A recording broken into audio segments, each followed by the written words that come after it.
first half day of year 3. So I only in the morning when I was at school and just at the course. So I can't wait. It's humongous.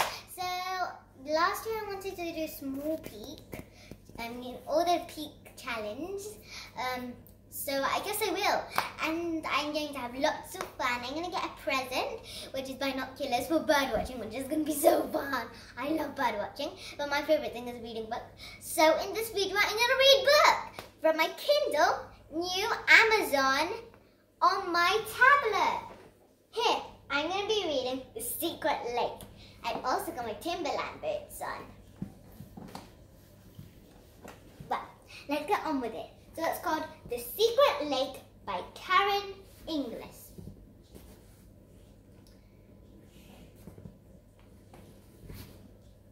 Contents: the gardener beneath the mound, dawn escape, the secret lake, the children in the garden, the boy thief, the time turners, a moonlight raid, the dance of the moors, about town, rescue, guilty, an unexpected welcome, the forgotten clue, afternoon tea, the return visit, unmasked, journey's end. It also says, please leave a review, also by Karen Inglis, about the author.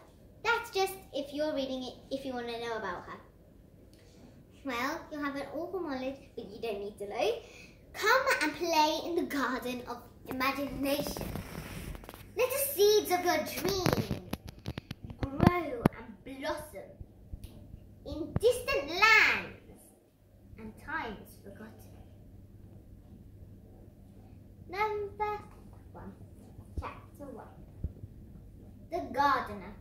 Tom's face felt so hot, he was sure it was about to explode.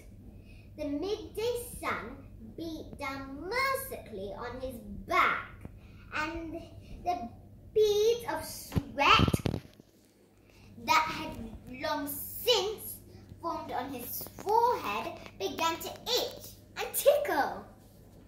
But still he dug on. Surely if he kept going, there would be a sign, a tuft or a silky fur perhaps, a distant squeak, or, and this really would be the best, a pair of tiny eyes squinting blindly up towards the daylight. He paused and wiped the trickly wet sweat with the back of his wrist, then lifted his spade for what felt like 100th time, just as a dark shadow loomed up from behind him. A familiar chill travelled down his spine as, with heart pounding, he swiveled round to meet the piercing stare of Gardener Charlie Green. Now look here, Tom Hawkwind. I've told you before, I've enough trouble chasing up these darn molehills without having you going around digging them up. Tom felt his cheeks burning with odd because his body was suddenly freezing. Charlie Green had did it in for him since that day they had moved to the gardens. Of that he was sure. He was always giving him funny looks. Tom tried to speak, but his throat, which suddenly felt drier than the Sahara at noon, stuck tight.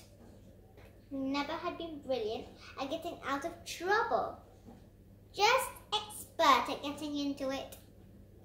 Charlie Green squinted darkly.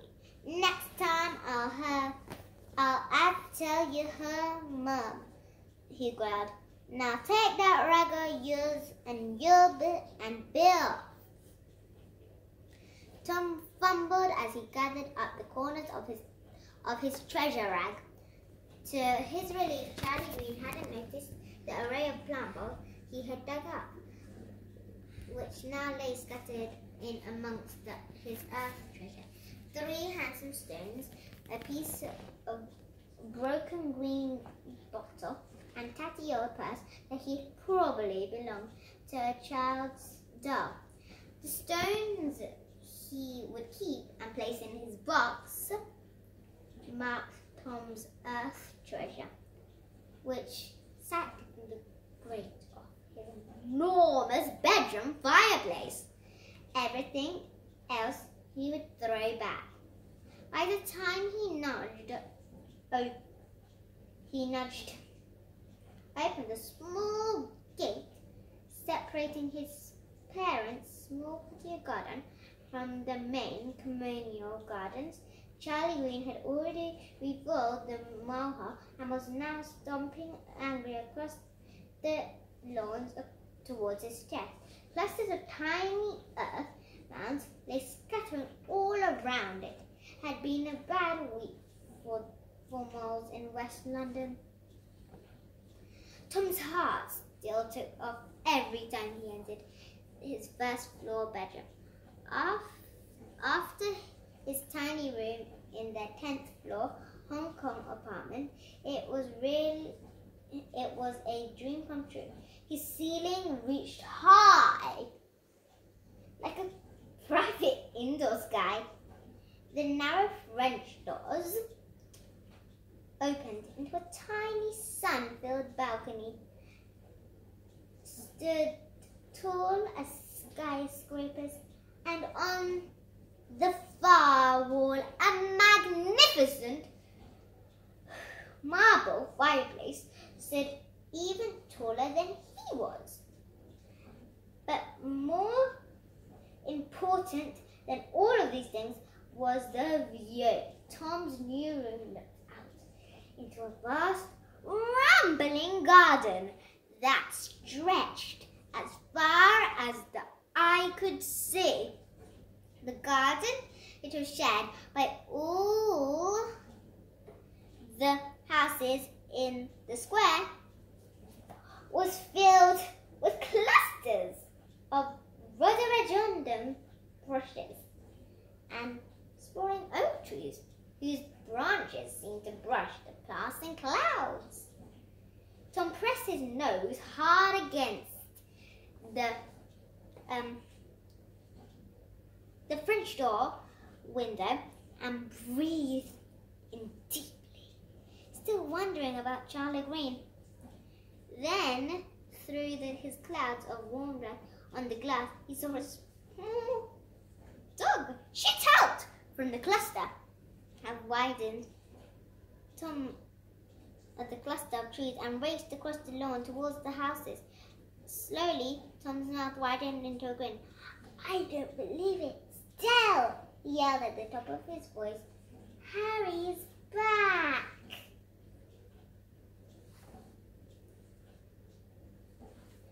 Stella, who was lying on her bed in her room next door studying her friendship bracelet, didn't answer.